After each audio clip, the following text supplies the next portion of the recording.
come and jump the fence. The same. Okay. So Zara will be a little bit disappointed with that one, because like when Ben said Ben got onto a similar stride and said that was bad riding, because when the fence is very small, you know, if in doubt, add, yeah? Because otherwise you're just teaching the horse to have a loose, sloppy jump over the fence. There. Good. Back the other way.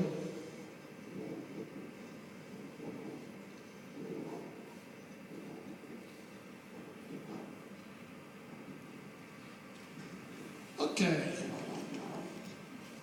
Thank you. Happy? Yeah.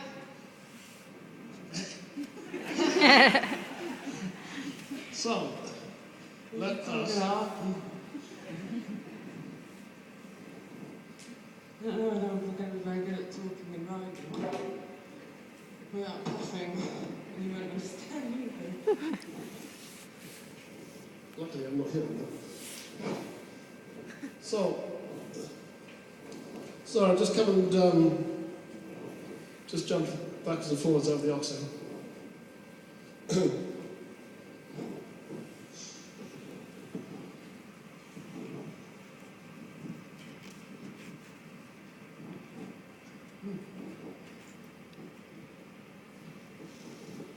See, Zara will be not so happy with that, yeah?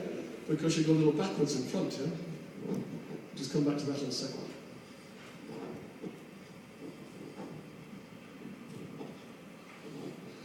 Okay, and once more to the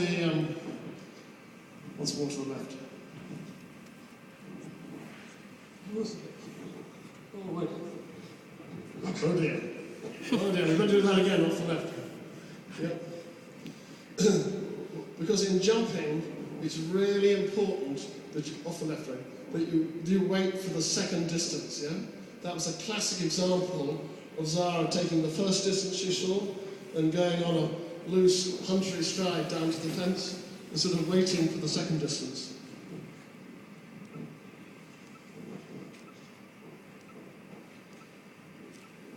Okay, just give him a rest a sec. People talk a lot of rubbish about seeing a stride. You know, if you've got the canter, if you've got the horse can hold the canter and you've got a nice rhythm there in canter, yeah, you never look for the stride, you maintain the rhythm until your eye works. Then when your eye works, it's easy because you've got options. And because I heard it said almost best in metaphorically in America, if you've got medium canter, yeah, then you have the option to extend or collect. Now, in jumping we don't have medium canter as Richard would, as we know it in dressage, but if you have sufficient canter where you've got the option to shorten or lengthen, just like both Ben and Richard did in their warm-up, yeah, then you've got, when your eye works, you have choices, and therefore you never miss, as long as you don't take that first distance like Zara did just now. And so, I was going to say, why do we start? Okay, we start over a very small little upright. Next, yeah, that's just to make sure, yeah, we've got the rhythm that you want when you go on and start jumping. Why do we then get warmed up over the oxen?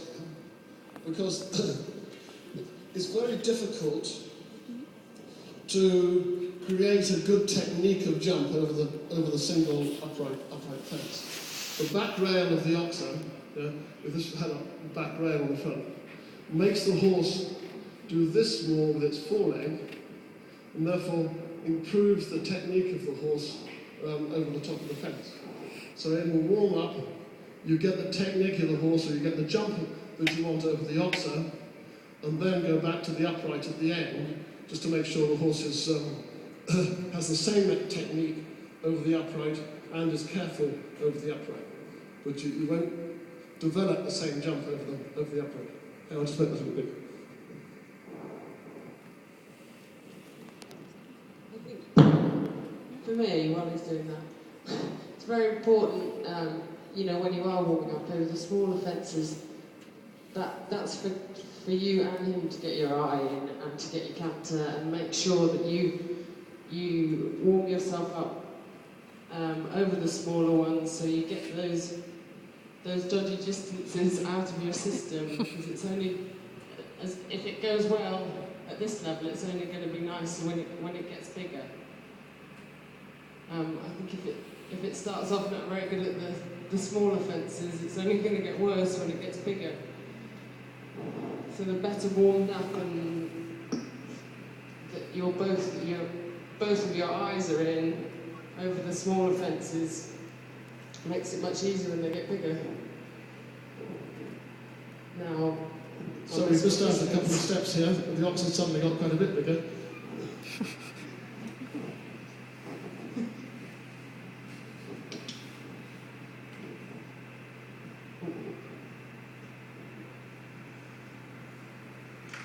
Boy.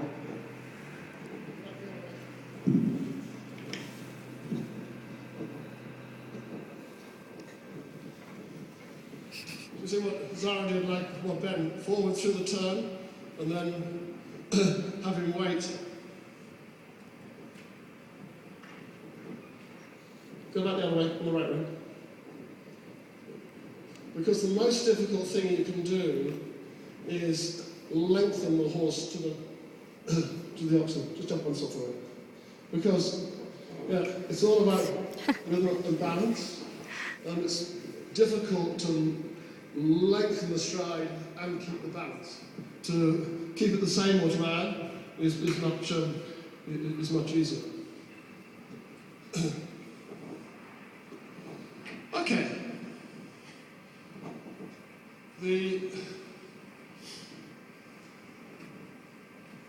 Now I feel like my eye's in. Sorry? Now I feel like my eye is in. We're ready now. Okay. So, let us.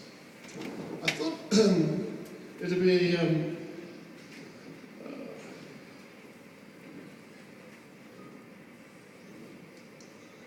bit of fun to start actually thinking, as you've seen all the dressage and jumping today, to think a little bit more about cross country.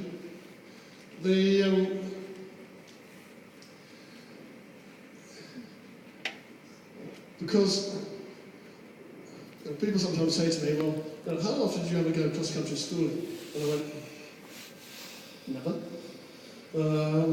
As long as my horse was happy to go over a ditch, up and down the bank, and go through the water, there was never any reason to go cross-country schooling, because the ditch and brush, what's that? Triple bar without the middle road. These days you get a lot of boxes, what's that? Boxing.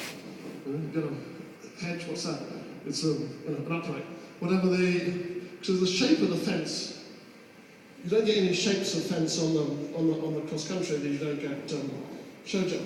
The difficult thing about cross country is converting that 15, 16, 18 foot stride when you're doing 500, 600, whatever meters a minute into the 12-foot jumping stride.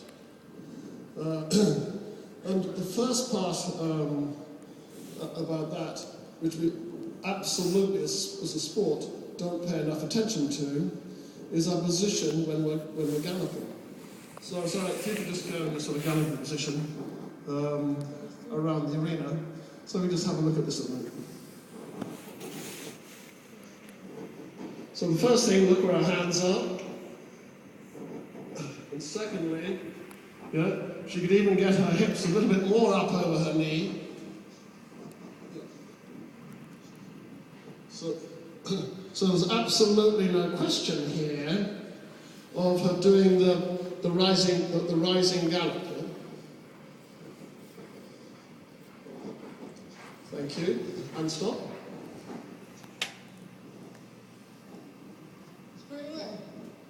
That's right. And you notice that